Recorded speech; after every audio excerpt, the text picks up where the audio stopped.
वालेकुम फ्रेंड्स।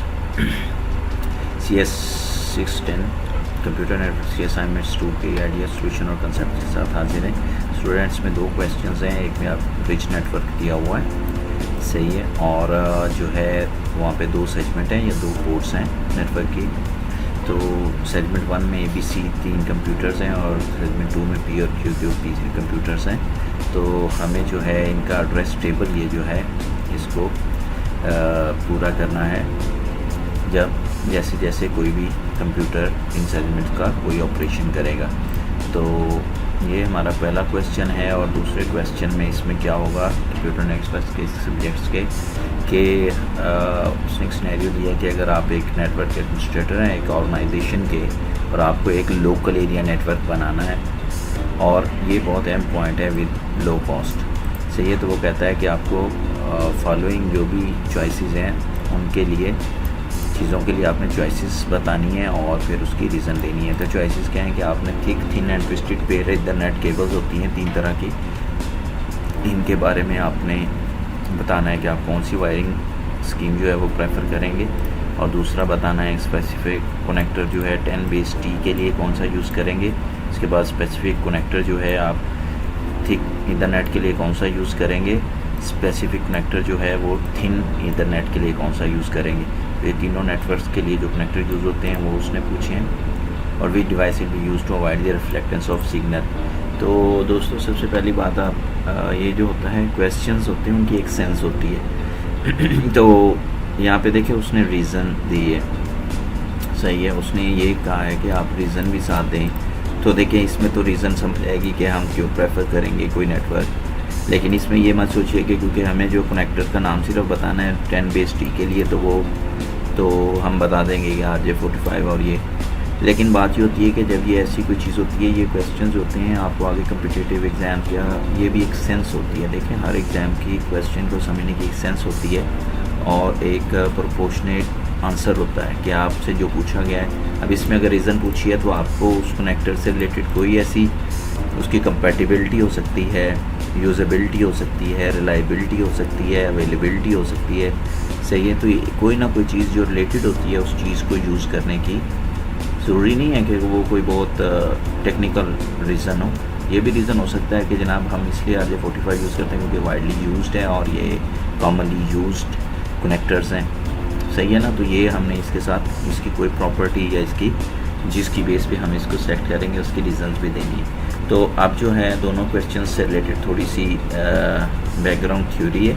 तो इसमें देखें एक ब्रिज नेटवर्क दिखाया है, यहाँ पे एक लैन ए है, ये सेगमेंट ए है, इसमें लोकल एरिया ये नेटवर्क है, इधर एक बी नेटवर्क है। अब यहाँ एग्जांपल के लिए हमने 1 2 3 4 कंप्यूटर्स दिए हैं, 5 6 7। तो वहाँ पे हमारे पास ABC दिए हुए हैं और यहाँ पे PQ दिए हुए हैं। पोर्ट 1 या सेगमेंट 1 ये है जो ब्रिज की एक साइड पे सेगमेंट 1 है, दूसरी साइड पे ये देखें पोर्ट 2 है। ये पोर्ट कहलाता है टेक्निकल वर्ड्स में, उसने दिया हो कि हमें 2 सेगमेंट दिए हुए हैं और ये सेगमेंट कहाँ पे कनेक्ट हैं, दोनों पोर्ट्स पे कनेक्ट हैं। तो आप थोड़ा सा ये इसकी बैकग्राउंड थ्योरी है। तो उसमें सबसे ये अहम पॉइंट है कि सोर्स मैक एड्रेस, यानी सोर्स कंप्यूटर जो होगा उसका मैक एड्रेस ब्रिज टेबल में स्टोर किया जाएगा as soon as host tasks या transmit data packet on the LAN. जैसे ही कोई भी कंप्यूटर इन दोनों सेगमेंट्स में से डाटा ट्रांसफ़र करेगा तो उस सेगमेंट के कंप्यूटर का जो मैक एड्रेस है वो टेबल में डाल दिया जाएगा। फॉर एग्जांपल ये है कि अगर कंप्यूटर एक जो है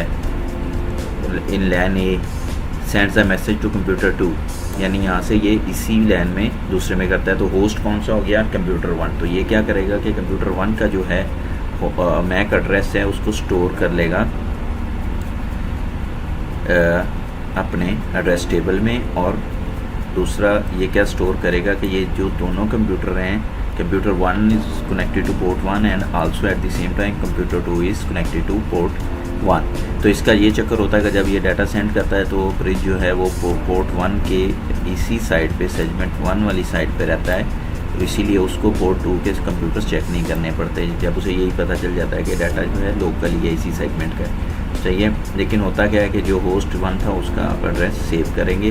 तो इस तरह वो कहता है कि अगर 5 और 6 दोनों डाटा भेज रहे हैं तो दोनों के सोर्स मैक एड्रेस सेव होंगे क्योंकि दोनों होस्ट हैं, सही है। अगर कम्युनिकेशन शुरू हो जाए तो जब वो भेज रहा है और दूसरा ले रहा है और दूसरा भेज रहा है तो पहला ले रहा है, तो फिर सूरत में दोनों का ज़ाहिर है दोनों होस्ट भी होते हैं एट द सेम टाइम, तो उनका डाटा एड्रेस सेव किया जाता है। अगर वो कहता है कि MAC address for 3 computer 3 and 4 will not be added to the bridge, अगर 3 एंड 4 कंप्यूटर्स यहाँ पे कम्युनिकेशन कर ही नहीं रहे, डाटा सेंड या रिसीव कर ही नहीं रहे, तो इसीलिए ये होस्ट नहीं है, सेंड ही नहीं कर रहे, तो इसीलिए इनका एड्रेस बुक में डाटा नहीं आएगा। सही है दोस्तों, ये एक छोटी सी एग्जांपल है, लेकिन ये है कि आपको इस समझ आनी चाहिए। की पॉइंट ये है कि जो इवेंट के दौरान होस्ट होगा उसका डाटा टेबल में एड्रेस डाल दिया जाएगा, और डाटा टेबल को एड्रेस टेबल जो है, ये एड्रेस लिस्ट है, उसको अपडेट किया जाता है। देखें, computer P sends a frame to computer Q within same net segment है, सेगमेंट 2 है, कंप्यूटर पी सेगमेंट 2 में है, तो ये देखें पी का एड्रेस जो है एड्रेस ऑफ पी आ जाएगा, यहाँ पे ये सेव हो जाएगा, क्योंकि सेगमेंट ए का कोई कंप्यूटर इस टाइम होस्ट नहीं है, इन्वॉल्व नहीं है डाटा सेंडिंग में, तो इसीलिए यहाँ पे कोई एड्रेस नहीं होगा। तो सेगमेंट ए के एड्रेस लिस्ट अब दूसरे इवेंट में जब बी सेंड करता है फ्रेम टू कंप्यूटर ए, तो बी जो है होस्ट बन जाता है, तो इसका सेगमेंट 1 में आ जाएगा, और पी का जो टेबल है उसमें अभी तक पी का ही सेगमेंट रहेगा, ये जो पिछले में आया था। तो अब next computer Q sends a frame to computer B. अब ये देखें, कंप्यूटर क्यू जो है सेगमेंट 2 का हिस्सा है, ये एड्रेस सेंड कर रहा है कंप्यूटर बी को। तो कंप्यूटर बी तो यहाँ पे होस्ट नहीं है, लेकिन ये क्योंकि पीछे सेगमेंट 1 में ऑलरेडी टेबल मौजूद है, इसलिए यहीं पे रहेगा। तो जो नया होस्ट था क्यू, वो इधर इस टेबल में सेगमेंट 2 के एड्रेस लिस्ट में ऐड हो जाएगा। इसी तरह जब अगला इवेंट होगा, इसमें क्या हो रहा है कि ए होस्ट कर रहा है, तो ए जो है ये सेगमेंट 1 का कंप्यूटर है, सेगमेंट 1 की एड्रेस लिस्ट में इसको अपडेट कर देंगे। तो और पी क्यू कंप्यूटर वैसे ही रहेंगे, क्योंकि ये पहले एड्रेस लिस्ट में सेगमेंट 2 की मौजूद है। तो अब वो कहता है C sends a frame to computer Q. अब सी जो है वो होस्ट बन गया है, तो बी ये पहले मौजूद थे, तो ये जो है सेगमेंट 2 की लिस्ट में अपडेट हो जाएगा, और पी क्यू वहाँ पे मौजूद रहेंगे। तो फाइनल जब ये इवेंट अकर होगा, तो उस टाइम क्या होगा कि सी ए बी सेगमेंट 1 की एड्रेस लिस्ट में होंगे, और पी और क्यू सेगमेंट 2 की एड्रेस लिस्ट में होंगे। तो ये दोस्तों जो है ये तरीका होता है एड्रेस लिस्ट को अपडेट करने का। फॉर सेगमेंट 2 क्वेश्चन 2 जो है, इस पर हमें क्योंकि ये चॉइसेस बतानी है और इनके बारे में हमें रीजंस देनी है, तो थोड़ा बैकग्राउंड के लिए 10 बेस टी केबल जो होती है, एक्चुअली ये 10 जो होता है Mbps स्पीड होती है, ट्रांसमिशन रेट होता है ये यहाँ पे, और बेस टी का मतलब है कि टी जो है यहाँ पे ट्विस्टेड पेयर केबल को शो करता है। तो इसकी कुछ प्रॉपर्टीज़ हैं, क्योंकि हमने इनके दरमियान में हमने 10 बेस टी केबल और ट्विस्टेड पेयर केबल और थिन केबल और थिक केबल, इस पे हमारा क्वेश्चन है, चॉइसेस इसके बारे में बतानी है, तो हम इसके बारे में ये हमने डाटा दिया हुआ। Baseband signal at 10 Mbps with a range of 100 meter. अब देखिए यहाँ पे 100 मीटर केबल सेगमेंट लेंथ होता है, very low cost as compare to thick and thin cables. Maximum number of segment per network 5 and maximum nodes per segment are 10-24। So total nodes 5120 station आप इस वक्त connect कर सकते हैं। Medium range है, लो cost है, और less installation and maintenance cost है for this twisted pair cable से जो हमारा लैंड किया जाता है। तो RJ45 स्टैंडर्ड कनेक्टर यूज़ किया जाता है। अब दूसरा अगर 10 बेस 2, अब इसमें 10 बेस वही ट्रांसमिशन रेट है 10 Mbps, और साथ बेस 2 का मतलब है कि इसकी 200 मीटर या इफेक्टिव 185 मीटर रेंज है। तो maximum segment length is 200 meter या 185 meter. Thick coaxial cable RG, इसमें भी कोएक्सियल केबल होती है, RG55 AU होती है। कनेक्टर यूज़ BNC कनेक्टर्स हैं, और maximum 30 number of stations connect हो सकते हैं। सही है, और हाई कॉस्ट है इसकी, और लोअर रेंज है। तो ये देखिए, असल में ये जो हमारे पास ट्विस्टेड पेयर केबल आई है, ये थिक और थिन के बाद इसीलिए आई है। हालांकि ये देखें इसकी रेंज 200 है, और यहाँ पे अगर आप थिक की देखें तो इसकी 10 Mbps बेस 5 है, तो इसकी 500 मीटर रेंज है, लेकिन उसकी रेंज भी 100 मीटर है, लेकिन कॉस्ट का फ़र्क है और रिलायबिलिटी का फ़र्क है। तो इसमें ये हमारे पास यूज़ थी कोएक्सियल केबल RG8U, ये मॉडल यूज़ होता है। कोएक्सियल केबल का connector used are vampire taps और AUI कनेक्टर्स। टेक्निकल नाम इन्हें AUI कहते हैं, वैसे इनको वेम्पायर टैप्स भी कहते हैं। Allows a maximum 100 station to be connected, ये 100 स्टेशन करते हैं, बेस 2 वाले 30 कनेक्शंस, और 10 बेस टी केबल्स जो है उस पर आप 5120 स्टेशन डिफरेंट नोड्स पे 5 सेगमेंट्स मैक्सिमम में लगा सकते हैं। तो अब ये देखें, ये हमारे पास जब बेसिक इंफॉर्मेशन इसकी आ गई तो देखें हमारे जो क्वेश्चंस हैं, पहला क्वेश्चन या टास्क क्या था, वायरिंग स्कीम कौन सी यूज़ करेंगे, तो ये हमने चॉइस की है ट्विस्टेड पेयर ईथरनेट केबल। तो इसकी रीज़न क्या होगी, as we need to keep the cost low for the LAN, so twisted pair cable is lowest cost choice here. सही है, तो ये देखें ये लोएस्ट कॉस्ट है इसकी, क्योंकि ये जनरली अवेलेबल है। आप इसको देखें ना, रीजंस में लिख सकते हैं, जब आपने ये चीज़ें पढ़ ली हैं तो उसके बाद आप लिख सकते हैं कि इसकी रेंज सेगमेंट ज़्यादा प्रोवाइड करती है और उसके बाद इंस्टॉलेशन और मेंटेनेंस कॉस्टलेस है। तो ये आप इसकी रीज़न में लिख सकते हैं, ज़रूरी नहीं टेबल बनाए वैसे भी लिख सकते हैं। तो ये ऊपर जो डाटा दिया है इसमें से ये कुछ हम इस तरह से रीज़न लिखते हैं। Connector for Dan base T RJ45 connector use होता है, तो हमने लिखा है standard connector and also commonly available. तो आप बाकी भी फीचर्स इसका इकोनॉमिकल है और इजीली अवेलेबल है, तो ये हम जो है लिख सकते हैं। उसके बाद connect for thick Ethernet AUI connectors और वेम्पायर टैप्स होते हैं। ये थिक जो है हमारा इसकी available standard connectors for this, इसीलिए हम यही यूज़ करेंगे। इसी तरह कनेक्टर फॉर थिन ईथरनेट है, BNC कनेक्टर्स यूज़ होते हैं थिन के लिए। ये देखें थिन हमारा जो है ये यहाँ से